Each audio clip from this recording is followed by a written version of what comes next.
Tengen knew he really shouldn't be staring at you so intently while you slept. His time with you was slowly reaching its end, and he really should take his leave. Or else he'll have to pay extra for his overtime.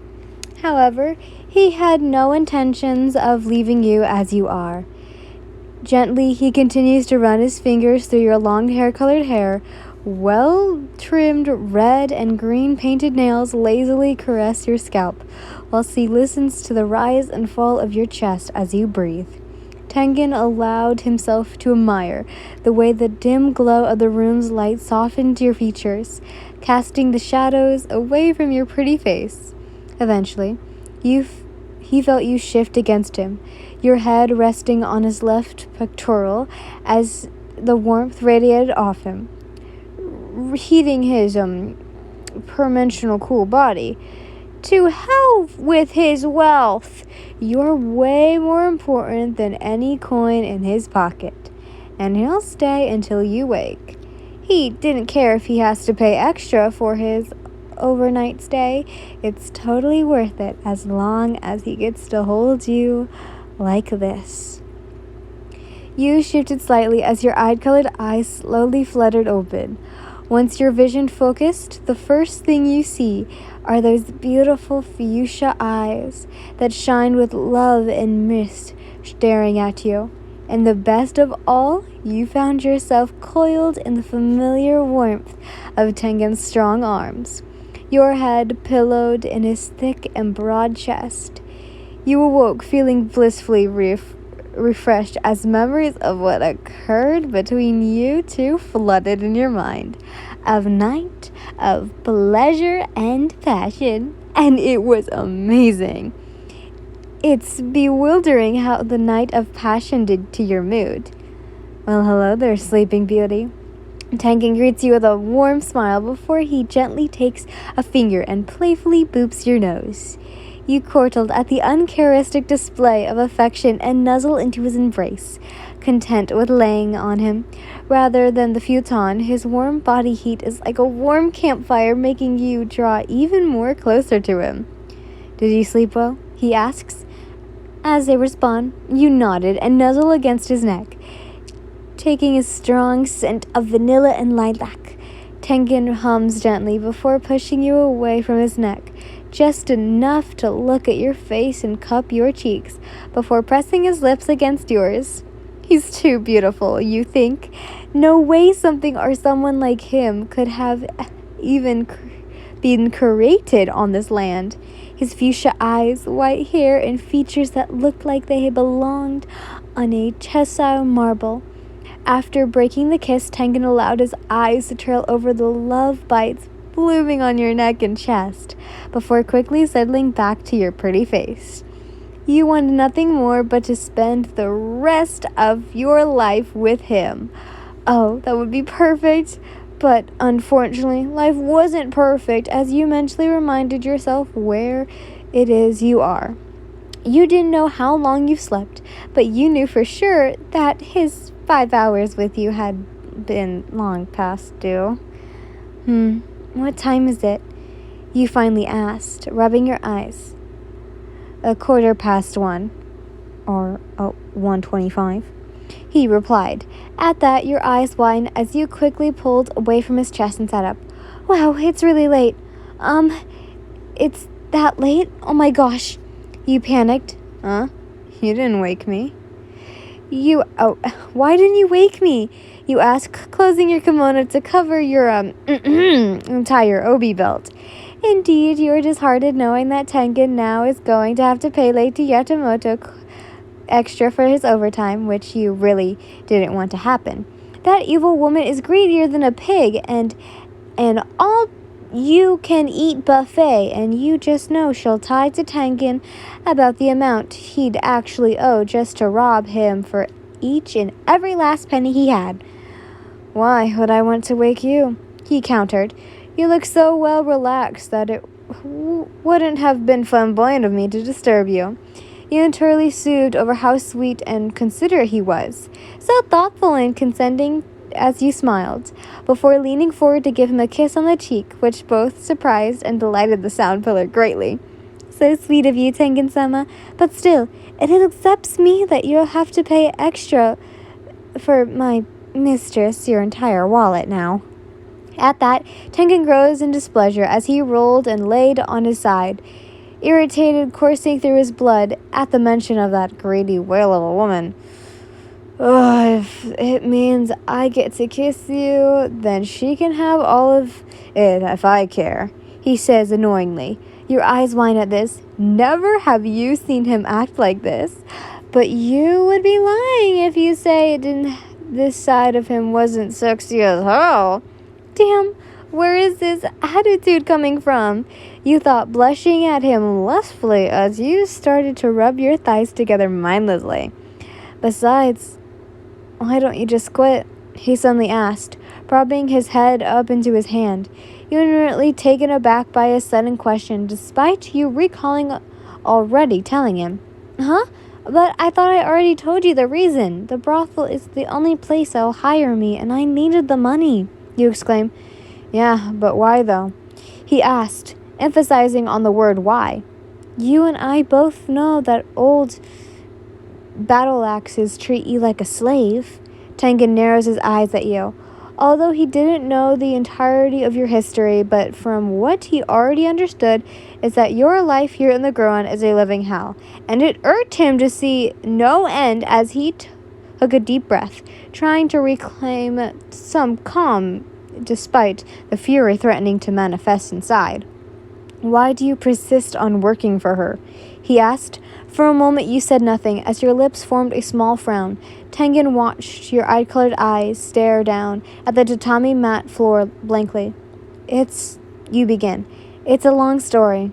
I got time, Tengen says frankly, his posture not faltering, including he's in no hurry and wanted to hear you out. But what about your wives, is what you wanted to say, but digress. The bottom of your lip is slight nervous, and you thought long and hard about what you were going to say. Should I tell him? You ponder. Tengen's your lover now, and you both sort of promised each other not to keep any more secrets. Besides, he told you about his wives, so it's only fair to tell him the truth about yourself. Whatever it is you're about to tell him could be lies or convent half-truths. Well, after the death of my parents, I was taken in by close relatives. However, I eventually had to move out, since they could no longer support me financially. Thus, I had no choice but to move to the slums of Ashiuke in order to find home and work. You replied. Tengen didn't comment and only chose to remain silent and listen closely. I worked as an umbrella maker, and though I was paid fairly to put bread on the table, however, it still wasn't enough to pay rent. So I had no choice but to turn to a life of thievery and begin pickpocketing money from people of high class. Tengen frowned at this. However, he couldn't find it in him to scold or be mad at you. He didn't blame you for turning to a life of petty thievery. You did what you had to do in order to provide for yourself. He did not hate you for trying to survive. I've always been careful. I played it safe, covered my tracks, and never drew attention to myself. I was never caught, you say, but whenever I did, I'd always manage to slip away, run, and hide. No one, not even the police, could catch me. Your pride swells as you recall all the times you had kept running. You always hide in low places until it blew over, until people forgot, and once it did, you were never back at it again. Tengen hums as he briefly recalls the night he saw you running from the disgusting drunken man. I wanted to stop, truly, but I couldn't. I was consumed with greed.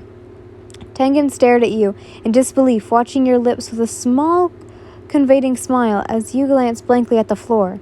His hand twitched as he clenched his fist every now and then. Naughty girl. How dare you take pride in your petty crimes, is all he thinks as he smirks. The sudden urge to discipline you via giving your little butt a smacking. Well, but he says and does nothing and allows you to continue. He tempered himself when your smile wavered. There was a haunting look behind your eyes which kicked his instincts to cradle both of your arms in his own. Eventually, Asayuki became a dangerous place for me to continue my crimes. So that's why I came here, to Yoshiwara. At this, Tengen can already see where this is going. So, you came to the red light district to search for easy pockets, correct? He asked. You gulped and nodded shyly, admitting your flaws as you lowered your head, your cheeks flushing red with shame that he was able to see right through you so easily. Yoshiwara was the perfect place for a thief like me, a place of sin, where people can come and go, their hard-earned money, and saving on entertainment, alcohol, and courtesans. It was easy for me to dress to impress. By disguising myself as a Yujiro, a regular participant, to pursue men who thought I was just another woman to warm their beds. Tengen snorts in laughter. I see why you're called the Kijiro then. You couldn't help but scoff. I wasn't called the Kijiro until after I started working for Lady Yatamoto and grew my hair out. Just how did you wind up here in the first place? He asked. At his question, he frowned. Rich men weren't the only ones I stole money from. I know a wealthy woman when I see one. Ah, so you tried to steal from Lady Yatamoto but got caught, yeah? There was a silence, but you still answered truthfully. Yes. You shifted uncontrollably in your position on the floor. There was no getting away this time. I was thrown into a holding cell until authorities arrived, and once they found out that I was the infamous thief, I was convicted and was doomed to either go straight to prison or face punishment. You exclaimed. However, Lady Yatamoto, who'd spared me, and it was later decided that I would work in the brothel in order to pay off my debts for all the money I've stolen. How much money were you talking about? Oh my... Tengen couldn't help but ask curiously. He watched as you started counting your fingers, generally trying to remember and find out the amount you actually stole. Sorry, that little gasp was me seeing the amount you stole. Tengen felt anxious all of a sudden as seconds turned into minutes. I think about 8 million yen. If I think correctly, that would be about I can't remember actually. I can't do the math right now. At least I think so. Wait, what? 8 million yen? Tengen exclaims in complete disbelief as he propped himself on his knees and took advantage of you sitting down to grab both of your cheeks. You're kidding me. Are you seriously pulling my leg right now? Fuchsia-colored eyes intently searching your face for any sign of dissent. You blinked before innocently staring at his legs in confusion. No? Tengen was completely speechless by this. And how long did you say you've been working here? He asked, still holding your pretty face in his hands. About 2 years. You answered. For Tengen, he knew girls who owed a heavy debt to their employers are bound to their contracts and would work in brothels for 5 to 10 years. Sometimes the debts they accumulated often kept them here for longer and mostly for the rest of their lives. The only way for her to stop working in the district is if she were to marry a rich man.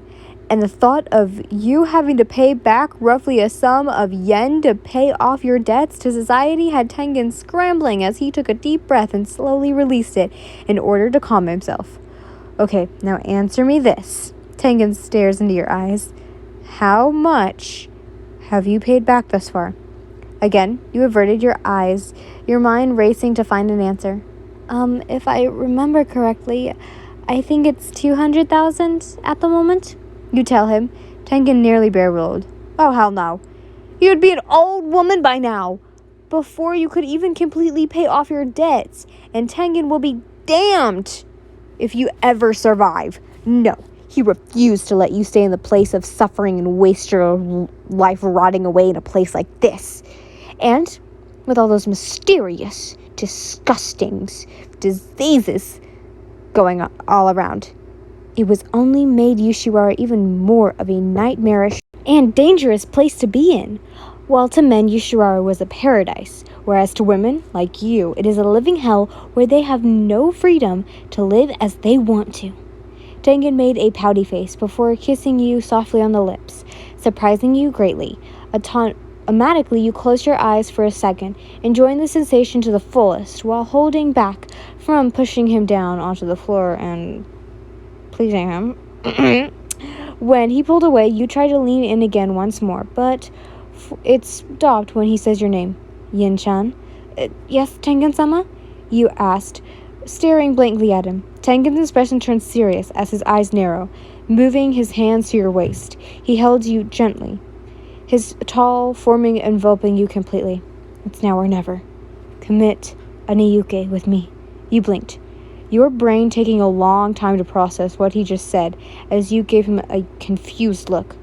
I beg your pardon? Run away with me, he says again, pressing his forehead against yours. Those deep pools of fuchsia bore into your eye-colored ones intently and passionately.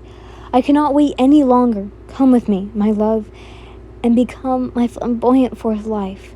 Let me, the great Lord Tengen, kidnap you and whisk you away to a place where you can no longer have to suffer. Wait, You tried to say it, while circulating, trying to process everything that came out of his mouth all at once. Hanayuke? Run away together? Fourth wife? Great Lord Tengen? Kidnapped? What? Before you could answer, you flinch when Tengen suddenly stands to his full height, and you, instantly, felt small as you glance up at him in awe. You don't deserve to waddle in such filthy place, so I'm getting you out of here. And now hold a second, Tengen. You yelp when he suddenly picks you up like you weighed absolutely nothing and uncertainly throws you over his muscular shoulder like a sack of potatoes. Let's go, my wife, he exclaims, his voice both boisterous and vehement, as he headed straight towards the fulminant doors with you in tow. Just what on earth is happening? This is all moving very fast. You inwardly panicked.